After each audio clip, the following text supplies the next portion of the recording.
Today we're going to be talking about the self-absorbed individual. Now, my definition of self-absorbed, and yours might be different, the dictionary might be different, but for the sake of this video, I'll explain to you what I mean by self-absorbed versus self-centered. So self-absorbed people, in my opinion, are people who, when they talk to you, everything is about themselves. You can't get a word in edgewise. They only want to talk about themselves when you try to respond, or when you try to talk about yourself, they're not interested, they cut you off. They're so sunken into their little world that they don't notice anything else around them that anybody else might be wanting to talk about. They don't pick up on cues. They don't recognize other people having issues, all the rest of it. But the difference between that and being self-centered is that the self-absorbed individual doesn't know they're doing it. They're not malicious, they're not mean people. They might actually be really good and kind-hearted people, but they just haven't got a clue because they're so deep into their own world that they just don't see anyone else. And they're oblivious to actually doing this. So they might be sitting there going, why is this person not interested in me? Why don't I ever get dates? Why do dates never want to see me again?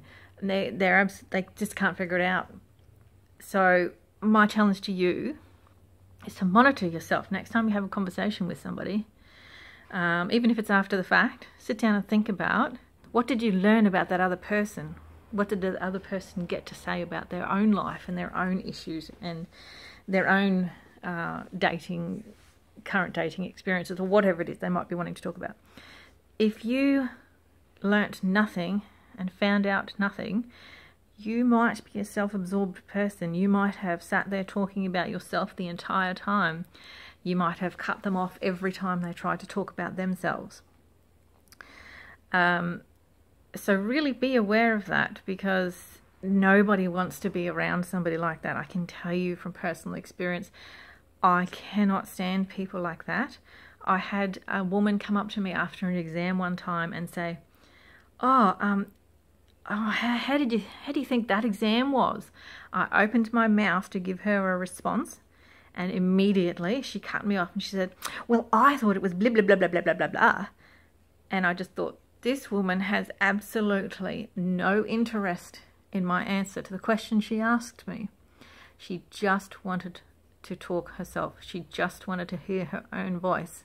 Now, I'm not saying this was on purpose or malicious or anything like a self-centered person, but she was so self-absorbed, she had no idea that she didn't have any interest in anything I had to say. So I didn't even bother talking to her after that. I just basically ended the conversation, walked away. I am so over people like that, and if people are not dating you and you think you might be one of these people, this is why. It is really, really horrible to be around somebody like that. Now, I have somebody I have known since birth that I catch up with every so often, and this person is one of the most self-absorbed people I know. Now, don't get me wrong, this person has got a heart of gold, hasn't ever hurt anybody. But it is so difficult to be around this person because they talk about themselves constantly, and there wouldn't be anything wrong with that if they would let some back and forth go, like if they let you talk, but they don't. They cut you off. They have absolutely no interest in anything you have to say. They don't find anything about what you have been up to, what you think, how you're going. It's all about them. And phone conversations, I dread phone calls from this person, because they sit there talking about themselves for, like, if I let them, for 3 hours straight, and there's not one question about how are you going, what's been happening with your partner, anything like that. Nothing. There's nothing. It's just 3 straight hours of talking about this person that they have had a crush on for ages, who has made it abundantly clear they're not interested in this person, but it's been months and they're still talking about this person like it just happened yesterday, and repeating the same stuff over and over that they've told me a million times before about this person and what they did and what they said and what this person thinks the other person's motives are and all the rest of it. And it's like, it's so hard because I've had the same conversation like 10 times now, and I can't get a word in edgewise. I can't talk about my own experiences. And when they call, take note of what I'm about to say, guys, because this is something else I find really, really self-absorbed and annoying about people, is that we live in a day and age where you can shoot someone a text, an email, you can talk to them on Messenger, on Facebook, no matter what it is. There's so many ways to communicate that don't impose yourself on that person to take up their time for 3 hours straight like a phone call does. Now, some people love phone calls, but there's a lot of people out there, myself included, that hate phone calls for the simple fact that we don't have 3 hours right at that second to sit down and talk to you. You don't even bother to check if now is a good time. When these people ring, they don't say, hey, is now a good time? Or they don't text beforehand and say, hey, I'll give you a call at 5, is that okay? Or is there a better time? No, they just ring and they just start talking like you've got 3 hours to just sit down and dedicate to them. They don't care that you might be in the middle of cooking dinner. They don't care that you're about to walk out the door. No, they don't ask, is now a good time? They just start yapping. Now, that is incredibly rude if you ask me, especially with today's technology and the way that we can communicate via text and then give the person the opportunity to reply when they're available and when they're free, or even ask when's a good time to call. So these people just call and then they sit there and talk to you for 3 hours straight and don't let you get a word in about themselves. They don't ask you anything about you.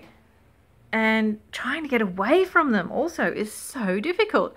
Like every time I speak to this person on the phone, I have to invent an excuse to get off the phone because they will just talk until the cows come home. And it's so rude to think that you've got 3 hours to sit there and talk to them. Now, you can't do anything else. You've got a phone glued to your head. You haven't got your hands freed up.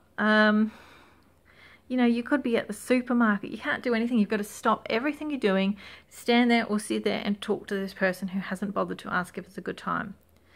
So this is one of the reasons I can't stand phone calls, because people are really quite self-absorbed and rude.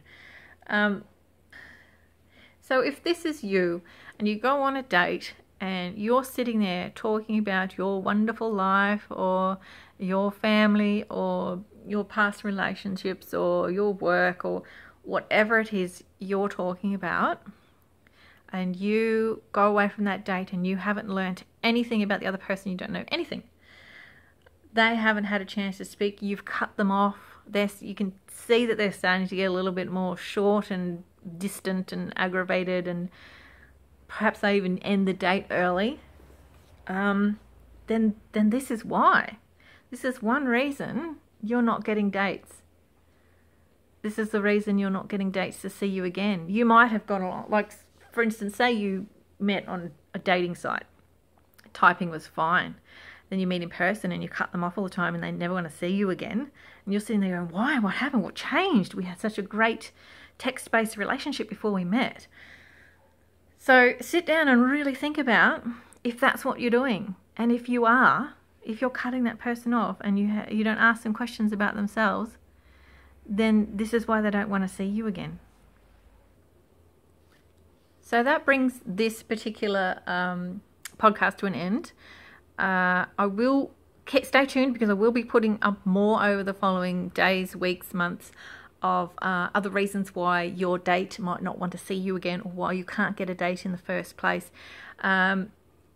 Now you might wonder, why is this person such an expert on dating? And okay, so I'll give you a little bit of background, and if you're not interested in this, then feel free to stop the video now. There won't be any more information about self-absorbed people. But some time ago I was on a dating site because I worked in a female-dominated workplace, and I didn't know any friends that knew any single men or anything like that. It was really, I wasn't the type to go to bars and pick up and or that sort of stuff either. So it was really, really difficult for me to meet any single men. So I went on one of the better dating sites, not Tinder. I don't think Tinder even existed back then, but and I met so many men through that, trying to sort through the haystack to find the needle. So I have a lot of experience under my belt of guys and what they've done wrong on dates. And I'm just a very perceptive person. I can see what females are doing wrong generally too. You know, I'm in my early 40s, so I've got a lot of experience under my belt, a lot of life lessons learnt, a lot of observation, all the rest of it. So I don't proclaim to be a guru, but I can certainly speak from my experiences, what I've seen, what I've witnessed, and all the rest of it. So please do subscribe so that you don't miss out on any more videos I put up on possibly what's going wrong in your dating life and why you can't get a date in the first place. So yeah, please stay tuned, and I'll talk to you soon. And from Aussie land, farewell.